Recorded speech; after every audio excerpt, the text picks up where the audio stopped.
welcome or welcome back to my channel. Have you ever had the moment where you're scrolling through your feed or you're flipping through a magazine and you see another brand being featured and you think to yourself, like, how the heck did they get in there? I'm talking not about like in a bitter way or because you're not, trying to copy anyone, but in a real, raw, what are we missing kind of way.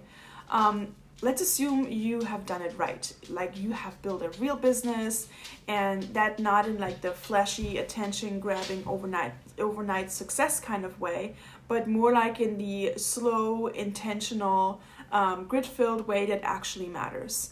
Like, for example, you have real customers, you have real loyalty, and people come back because you run your business so successful, not because you had a clever ad, but because your product does what it actually says it will, and because your values match your customers' values, and something about your brand just makes them feel like they belong.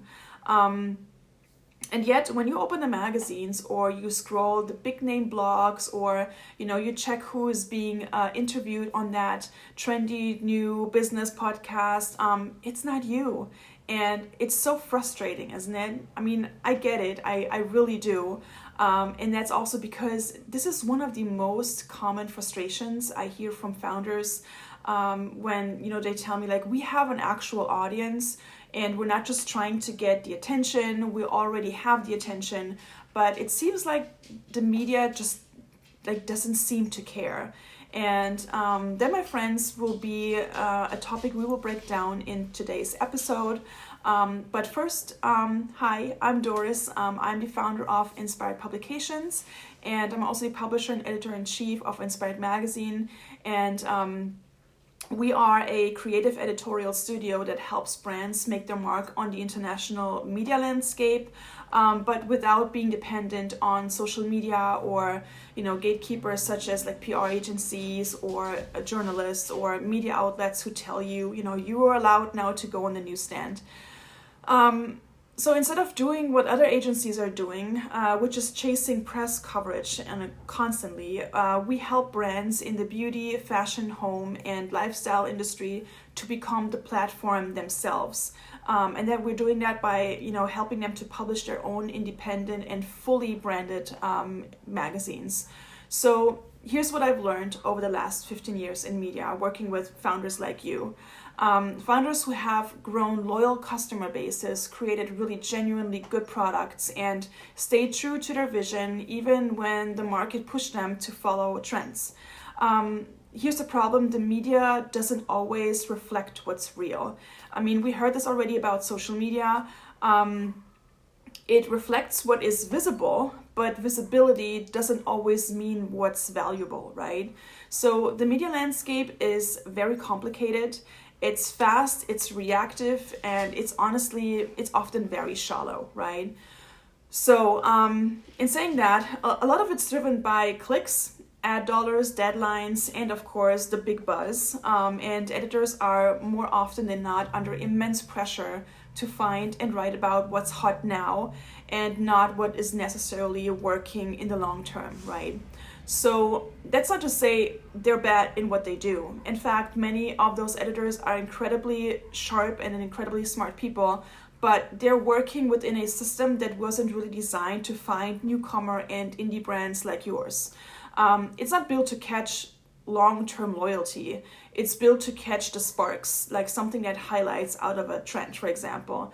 And that's why you oftentimes only see those big names with the huge marketing budgets in the ad spaces in like Vogue or Forbes, and not the small and upcoming brands like yours, right? So even when your customers are obsessed with your brand, even when they're praising you all day long on social media and you have influencers on your side, and maybe even, have regular customers sharing their experiences with your products, and it might not register on the radar of traditional media because it's not loud enough, it's not new enough, or it's not tied to the current trending narrative, right? So, and yeah, I mean, I admit that hurts because ideally loyalty should mean something.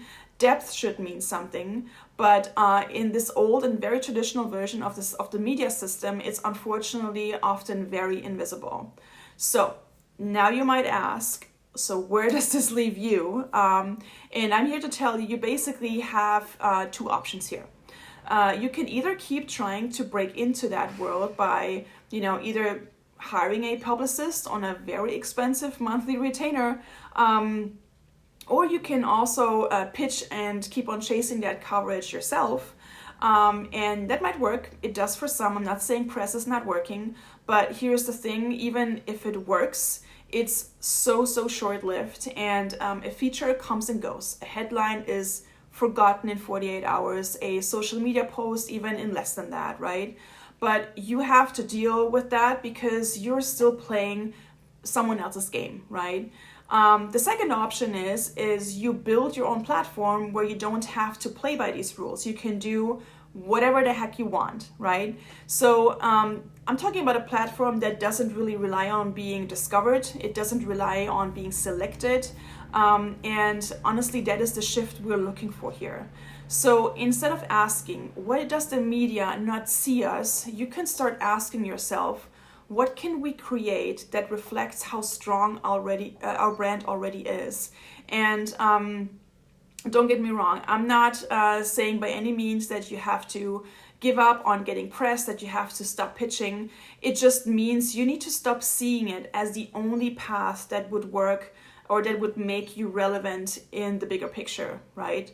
So, which brings me actually to a point. I want to talk about brand-owned storytelling real quick, because this is where the brands who build real communities start to pull ahead nowadays.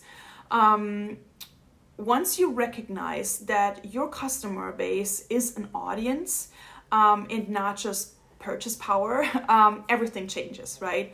So once you understand and implement this with a priority, and you stop treating content like marketing and start treating it like a culture building editorial tool, everything will change. Let's say you got 2,000, 5,000, or maybe 20,000 loyal customers. These aren't just buyers, they are your audience. These are your fans. And what if instead of trying to pitch your story to a magazine, you created something that is a magazine? So I'm not necessarily talking about print, but something that holds your narrative.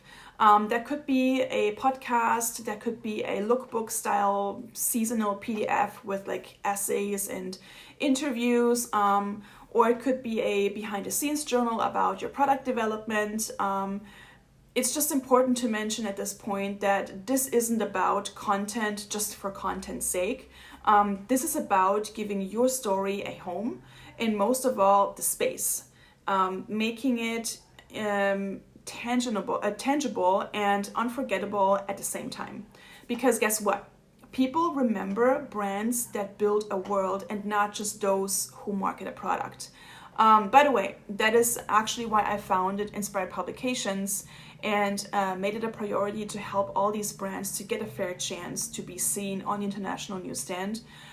Because I have worked with so many brands in the last few years and helped them to shape their story into something like cohesive and emotional and something concrete. And even though I obviously focus on the magazine publishing side, for me, it isn't really about the format. It's about giving the brands the ownership to control whatever and when they want to publish something, right? So when you stop chasing the coverage and start documenting your brand's real journey, when you elevate your customers to collaborators and your values to stories, everything gets stickier, stronger, and most of all, it will be unique to you. That's something that no one else can do it like you can do it, right? And ironically, that is when the media does start to notice you, because now you are not begging for visibility, because you are the visibility. You are the brand that already is telling its story better than anyone else can. And I'm here to tell you, you do not have to wait to be featured. If you're already telling stories on your reels and posts and newsletters and journals and blogs, you are already publishing. like you are already presenting and you're already owning the conversation. You just have to create the platform where you don't have to ask for permission to talk about and publish all these things that make you you. Social media is all great, but that's until it can be taken away in a short second. And I'm not even talking about this whole TikTok ban ordeal. I'm talking about also those accounts who are getting suspended for no reason, or those algorithms that are making our life a living marketing hell. Once you figure them out, they already changed, and you have to start from scratch actually.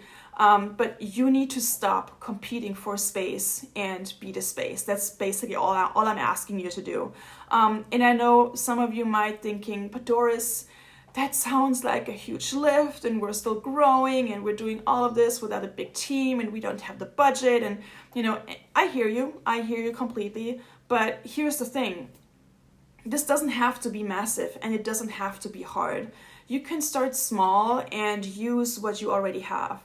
The story that you told last week on Instagram, that's an article. The behind the scenes conversation you had with a collaborator last week, that's an interview. Or that old customer email that made you tear up from 2 weeks ago, that's a feature.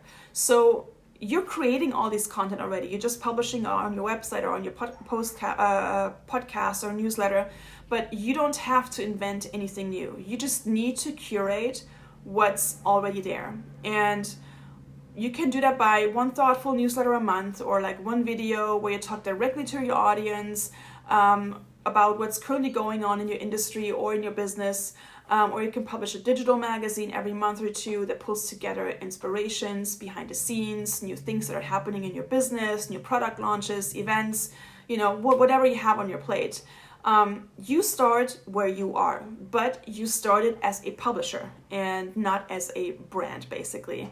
So believe me, the long-term return is huge, because customers stay if they feel like they're being a part of something and they're not constantly getting products shoved in their face. And the best part is that you are taking back the control. You decide what story is being told. You decide when and how it's being released. If you are launching a new product line or a collection, for example, in July, but the next press opportunity you would get is like either 2 months before or 2 months after that, that doesn't really help you with the boost of your launch at all. But there is nothing really you can do about it, because you have to play with the editorial schedules of other media outlets. So you probably still take it. You take whatever you can get, right? But if you are publishing a magazine on your own, and you decide how and when your brand shows up in the world, and I mean not in a gift guide or like in a roundup or like in a link or something similar, but instead of in an ecosystem of content that you own, that you design, and that you grow, and instead of getting a 100-word blog in someone else's publication, you can actually create a 100-page independent magazine that lives as evergreen content on the newsstands, and it's not getting taken down or moved into the archive unless that's what you are intending to do, because maybe you're coming out with a new issue.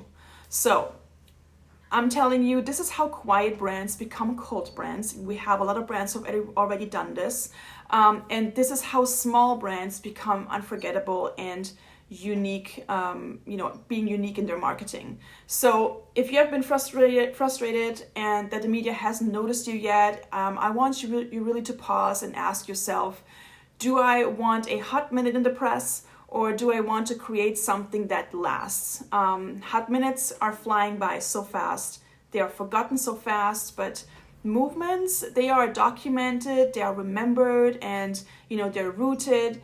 And you already have the foundation, the loyalty, the stories, you really just need the container. And if you're ready to start building that container, or if you want help in creating a magazine that will outlast your quick fix social content, something that is worth printing maybe, or something that people want to keep, then stick around, because this is what we're doing here.